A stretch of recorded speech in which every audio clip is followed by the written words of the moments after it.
Good evening my dear student, मैं सीमा त्रिपाठी आज आप लोग को बुद्धि की परिभाषा के बारे में जानकारी देंगे। जैसा कि पिछली कक्षा में आप लोग बुद्धि का अर्थ पढ़े थे, आइए आज बुद्धि की परिभाषा के बारे में बताएंगे। देखिए, जैसा कि बुद्धि शब्द का प्रयोग फ्रांसिस गाल्टन ने 1885 में शुरुआत की थी। मतलब ये बुद्धि शब्द का प्रयोग फ्रांसिस गाल्टन ने 1885 में, और इसके जनक अल्फ्रेड बिने को माना जाता है। अल्फ्रेड बिने ने 1905 में इसका प्रतिपादन किया था, बुद्धि का प्रतिपादन किया था। बुद्धि जो है विभिन्न योग्यताओं का योग है और बुद्धि हमारे मस्तिष्क में पाई जाती है। बुद्धि सभी मनुष्यों में पाई जाती है या सभी प्राणियों में पाई जाती है, परंतु मनुष्य में अधिक पाई जाती है, क्योंकि मनुष्य जो है एक जटिल समस्या है। मनुष्य को बुद्धिजीवी भी माना जाता है। मनुष्य तो अनेक मनोवैज्ञानिकों ने इसकी अनेक प्रकार की परिभाषा दिया है। आइए देखते हैं कि बुद्धि की परिभाषा क्या क्या है। जैसे सबसे पहला परिभाषा वुडवर्थ की है।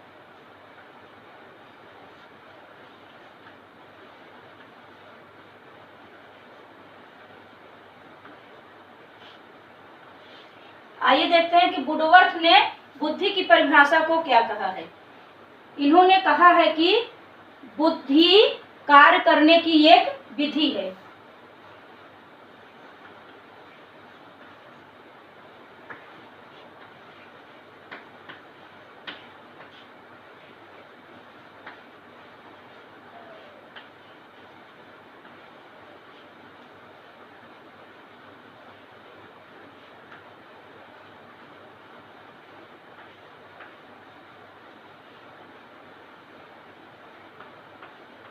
देखिए, वुडवर्थ ने बुद्धि को क्या कहा है, तो बुद्धि कार्य करने की एक विधि है। मनुष्य जो है कोई कार्य करता है तो अपने बुद्धि से ही कार्य करता है, इसको वुडवर्थ ने कहा है।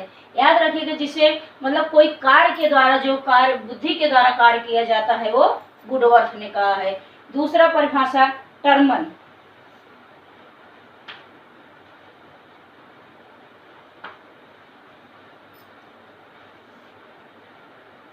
टर्मन ने कहा है कि बुद्धि अमूर्त विचारों के बारे में सोचने की योग्यता है। बुद्धि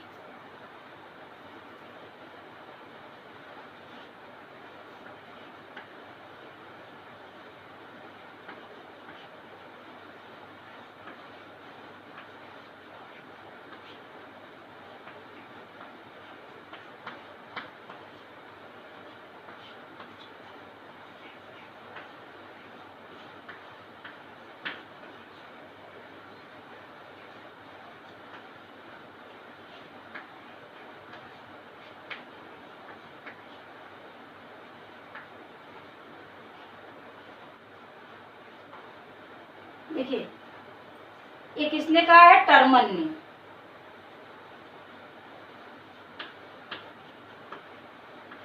टर्मन के अनुसार, टर्मन ने कहा कि बुद्धि अमूर्त विचारों की सोचने की योग्यता है। अमूर्त मतलब जो दिखाए, जो चिंतन द्वारा कार्य किया जाता है, वो टर्मन ने कहा। चिंतन द्वारा जो कार्य किया जाता है उसको टर्मन ने कहा अमूर्त विचारों की सोचने की योग्यता है।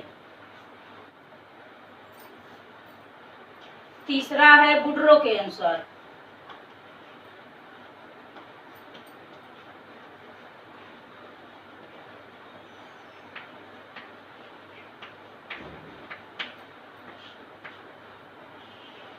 अब आइए देखते हैं वुडरो ने क्या कहा है कि ज्ञान का अर्जन करने की क्षमता ही बुद्धि है। वुडरो ने कहा ज्ञान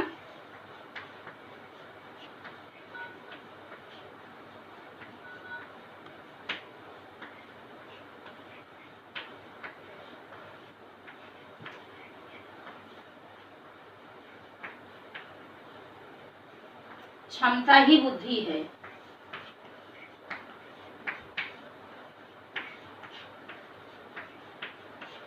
देखिए, बुर्रो ने कहा ज्ञान का अर्जन, जो बुद्धि द्वारा हम ज्ञान का अर्जन करते हैं, ज्ञान का अर्जन की क्षमता जो होती है वही बुद्धि है, क्योंकि बुद्धि के द्वारा ही हम कोई कार्य करते हैं, किसी का ज्ञान अर्जन करते हैं। किसने कहा? बुर्रो ने।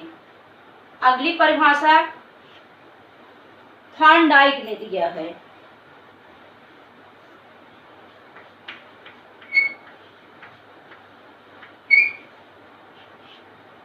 थॉर्नडाइक के अनुसार इन्होंने कहा कि बुद्धि सीखने की योग्यता है।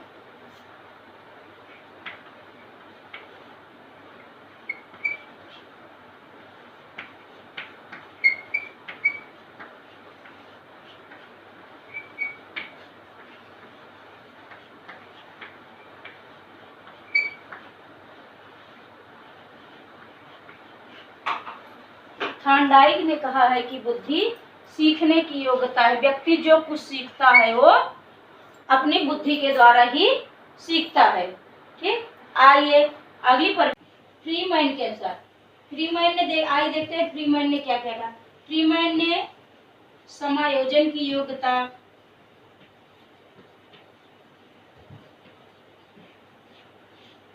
सीखने की योग्यता,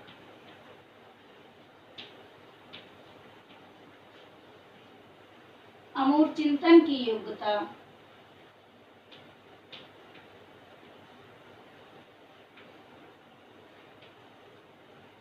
अमूर्त चिंतन की योग्यता ही बुद्धि है।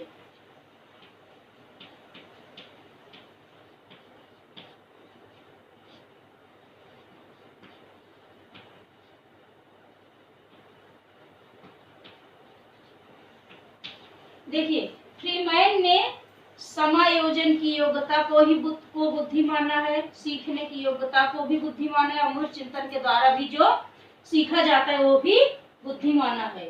ठीक है, और इन्होंने अपनी परिभाषा को 3 भागों में बांटा है।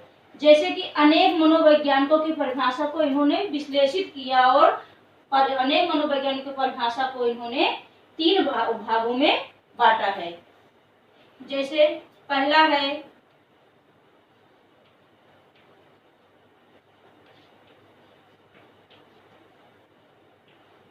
समायोजन की योग्यता, दूसरा है सीखने की योग्यता,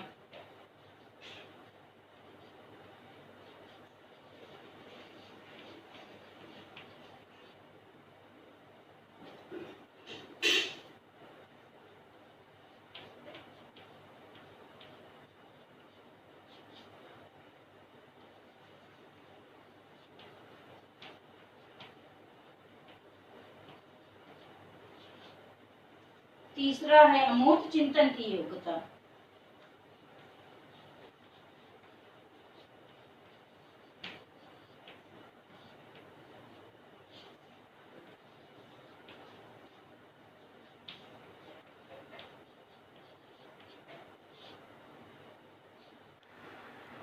अगली परिभाषा है अमूर्त चिंतन की योग्यता। ठीक, ये देखिए, समायोजन की योग्यता, सीखने की योग्यता, अमूर्त चिंतन की योग्यता। आइए देखते हैं, अनेक मनोवैज्ञानिकों ने समायोजन की योग्यता किस किस मनोवैज्ञानिक ने कहा है, सीखने की योग्यता किस किस मनोवैज्ञानिक ने कहा है, और अमूर्त चिंतन की योग्यता किस किस मनोवैज्ञानिक ने कहा है। देखिए, समायोजन की योग्यता स्टर्न ने, क्रूज ने, ऑल्विन ने,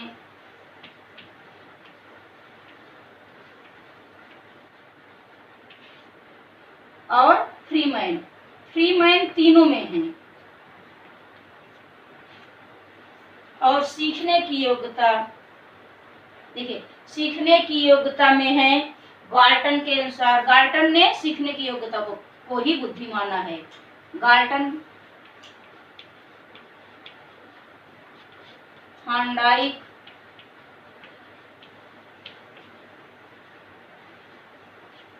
बंकिंघम,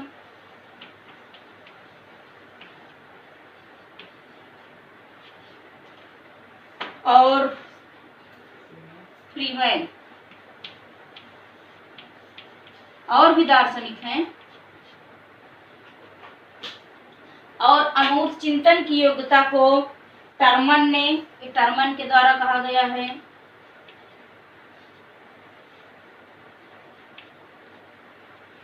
इसको टर्मन ने कहा है, स्पीयरमैन ने कहा है।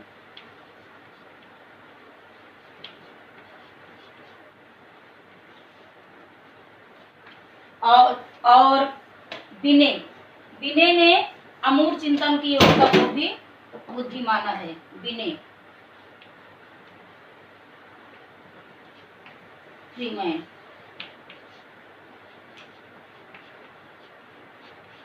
देखिए फ्रीमैन तीनों में है, उन्होंने समायोजन की योग्यता, सीखने की योग्यता और अमूर्त चिंतन की योग्यता को भी बुद्धि माना है।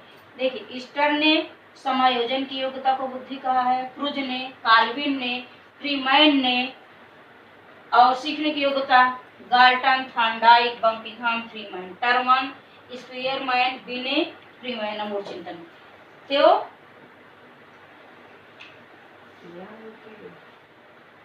और देखिए ओके ठीक।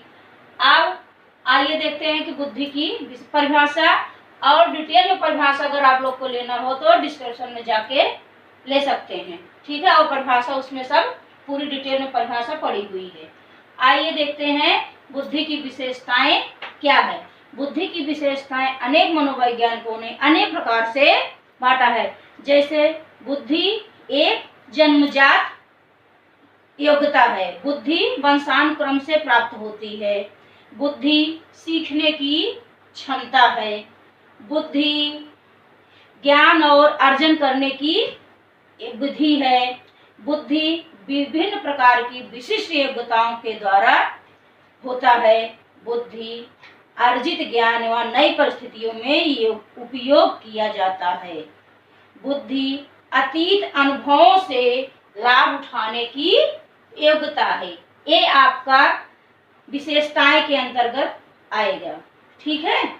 अब अगली कक्षा में मिलते हैं आप लोग को। अगली कक्षा में आप लोग को बुद्धि का सिद्धांत पढ़ाएंगे, ठीक। Okay, bye bye. आप लोग को अगर इसका डिटेल लेना है तो डिस्क्रिप्शन में जाके पूरा नोट्स आप लोग को मिल जाएगा। बाय बाय दोस्तों, थैंक यू।